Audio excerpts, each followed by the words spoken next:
Basketball lovers, good day para sa inyong PBA update. Ayon nga sa dating head coach ng Rain or Shine Elasto Painters na si Coach Garbina na isa na rin head coach ngayon ng isang Taiwan team, ayon mismo sa kanya, meron 2.0 version na Calvin Abueva sa paparating na PBA draft at gusto niyang i-recommend ang nasabing player dahil ito ang prototype na player na inihahalin tulad nga niya kay Calvin Abueva. At the same time, makikipagpalitan talaga ito ng mukha at pwede maging energy guy ng mga team na gustong kumuha sa kanya dahil sa 12 team ngayon sa PBA ang hinahanap na players ay katulad kay Calvin Abueva na isang pwedeng makipagpalitan nga ng muka sa mga iba't ibang team. At ito nga ay si Jmar Gimpayan.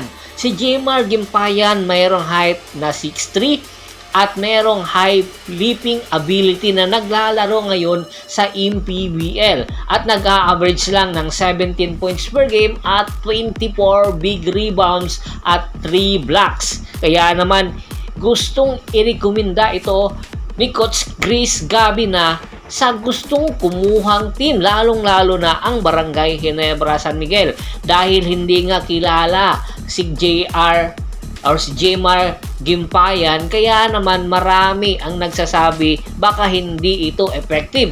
Ayon nga mismo kay Coach Chris Garbina, kahit hindi ito kilala, hindi ito nakapaglaro sa NCAA at UAAP, makikita mo ang kalidad ng laruan nito at malaki ang posibilidad na magbago ang team na mapupuntahan ni Jmar Gimpayan. Samantala, ang Rain or Shine Elasto Painters sa paparating na PBA draft ay handa nang pumili sa kanilang 2 picks sa first round na kung saan sa kanila nga ang number 3 at ang number 4 pick. Ayon nga kay Coach Yeng Yao, 2 big man ang gusto niyang kunin.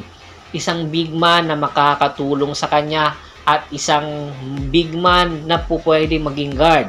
At target nga kunin ni Coach Yeng Yao sa number 3 pick ang Filipino-Canadian na si Christian David na kung saan tubong Pampanga ang kanyang mga magulang na kung saan pamangkin niya ito ni Long David na dati na rin nakapaglaro sa PBA. Si Christian David isang scorer, meron outside shooting at the same time isang guard.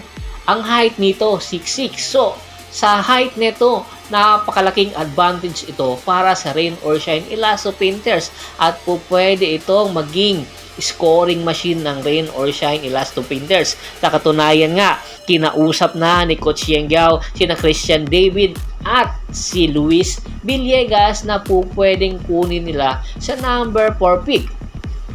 Although si Luis Villegas ay meron iniindang ACL injury, ay ayon mismo sa kanyang agent, malaki ang posibilidad na anytime magiging fully healthy na ito at pwede nang makipagsabayan sa mga paparating na PBA draft. Si Luis Villegas, isang 6'8" na big man, meron outside shooting, meron passing ability at sa katunayan, naging Mythical 5 ito o nakasama ito sa Mythical team ng UAAP. Nakapaglaro nga ito sa University of the East at isa ito sa mga sinasandalan ng University of the East noong nakaraan UAAP season. Dahil nga sa ganda ng inilalaro ni Luis Villegas, kaya naman umangat ang ang University of the East sa kanilang kartada. Ano sa tingin nyo? Bagay ba si Christian David at Luis Villegas para sa sistema ni Coach Yeng Yao? Dahil kung makukuha ni Coach Yeng Yao ang mga ito, ay malaki ang posibilidad na magiging championship contender si Coach Yeng Yao at ang Rain or Shine Elasto Painters, lalong-lalo na ang nakuha nilang import ay isang NBA caliber at NBA veteran na nakapaglaro na sa iba't ibang liga sa UST or sa USA, sa Europa at sa Asia.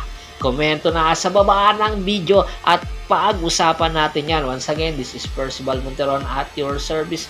Don't forget to subscribe my sports channel at don't forget to click the notification bell button para nga maging updated palagi sa kwentuhan. At bago pa man natin tapusin ang ating kwentuhan, shoutout muna tayo sa ating mga followers at subscribers kay Sir Ricky Lanza ng Ricky Rider TV ng Tansa Cavite, Kagawad Katsakino Dukusin ng Hagonoy Bulacan, Anthony Lucky Alon, Ronald Bersuidad, John David Gulapa, Julius Roche, Chris Conco, Rafael Branya, Ronald Gato. Marami pong salamat sa walang sawa niyong pagsuporta. Pakibisita na rin po ng Facebook fanpage ko. Paki-like, paki-follow, paki-share. Ganun din sa YouTube channel ko. Hanggang sa muling pintuhan.